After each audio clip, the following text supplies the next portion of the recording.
Il a exercé l'hospitalité. Parce qu'il a accompli quelque chose dans la vie de ses filles.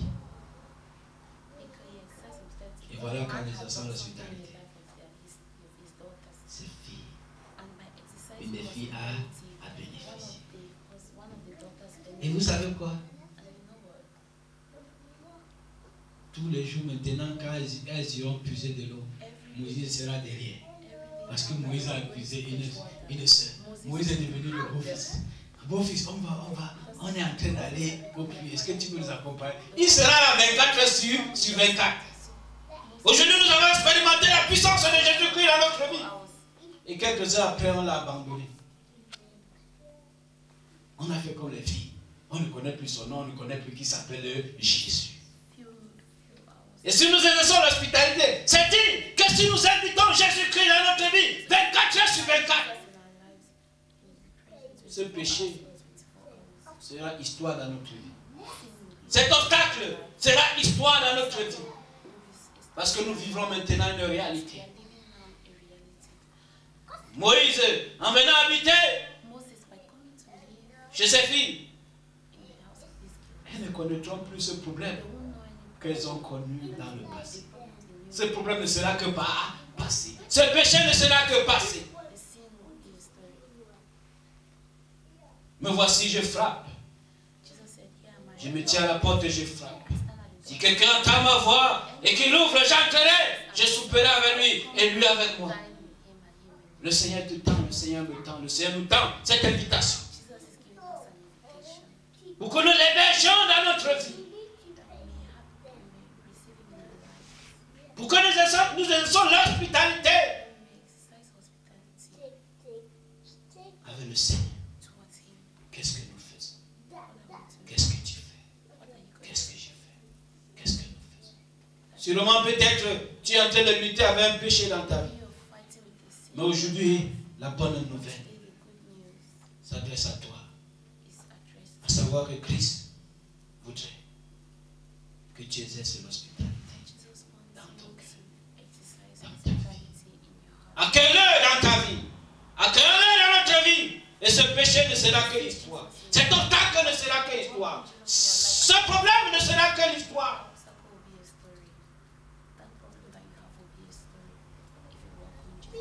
Le fait de rentrer à une heure tardive est devenu histoire dans la vie des filles. Quel est ton problème? Quel est mon problème? Quel est notre problème? Entretenons cette relation avec Jésus. Et nous voulons que ce problème deviendra histoire. Voilà un avantage de l'hospitalité. En exerçant l'hospitalité envers Moïse, elle pensait que c'était un Égyptien. Alors que c'était un ange. Qui venait les libérer. Qui venait les libérer de ce problème. Sûrement ils ont prié. Le Père a prié. Mais lorsque la libération est venue, les filles n'ont pas vu ça. Mais nous pouvons rendre grâce à Dieu que le Père a exercé l'hospitalité. Et en exerçant l'hospitalité, il a hébergé un ange sans le savoir.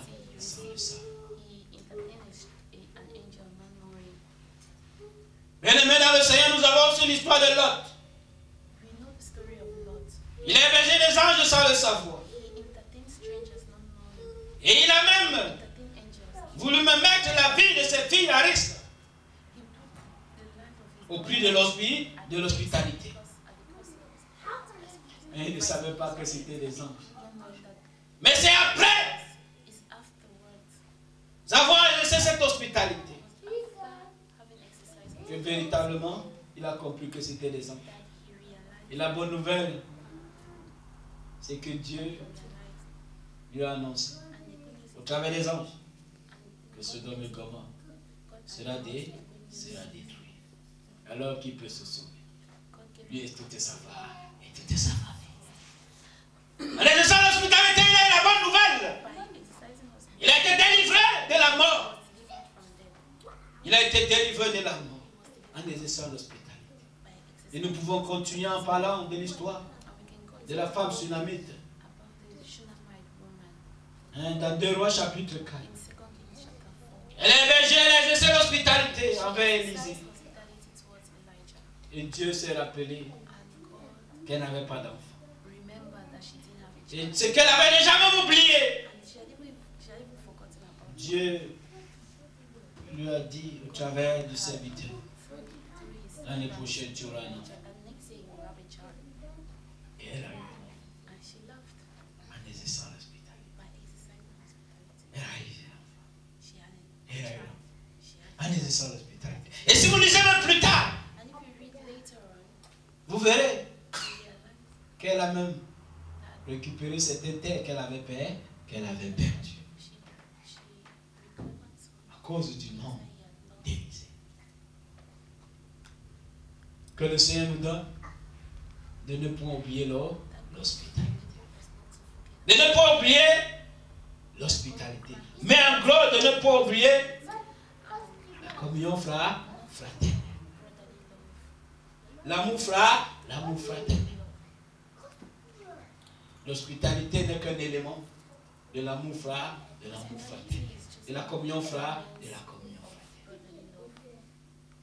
En visitant les prisonniers, c'est aussi un élément de l'amour fraternel. En accueillant les veuves, c'est aussi un élément de l'amour fraternel. Et la vraie religion, c'est de s'occuper des veuves et des orphelins et de mener une vie sainte devant l'Éternel.